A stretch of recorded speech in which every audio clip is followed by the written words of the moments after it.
एक जंगल में टुन्नी चिड़िया अपने पति चिंटू कबूतर और अपनी बेटी भूरी के साथ रहा करती थी।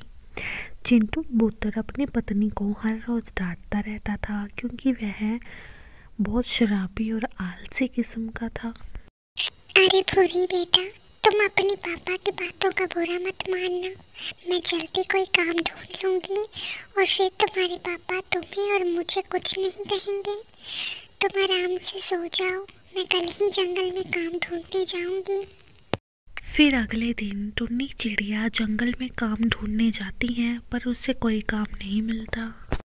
अरे महारानी आ गई सैर करके, अब मैं और बर्दाश्त नहीं कर सकता, निकलो मेरे घर से। चिंटू कबूतर टुनटुनी और भूरी को घर से बाहर निकाल देता है।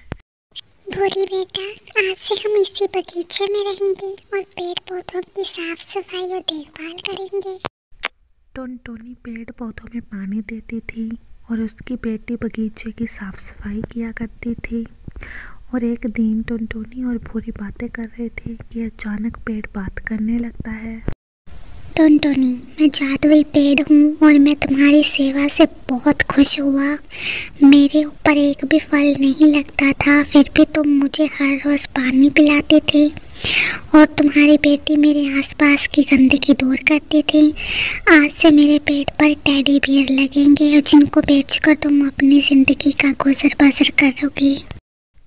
ये सोचकर टुन्नी चिड़िया बहुत सोच में पड़ जाती है और वो दोनों सोचने लगती हैं कि ये हुआ क्या है। तभी टुन्नी चिड़िया कहती है, धन्यवाद पेड़ जी, ये तो मेरा फर्ज था। अचानक से पेड़ पर टेडी बियर उगने शुरू हो जाते हैं। भूरी बोलने लगती है, ये तो सचमुच टेडी बियर वाला पेड़ है माँ। अब हमारे अच्छे दिन आ गए, भगवान ने हमारे साथ चमत्कार कर दिया माँ।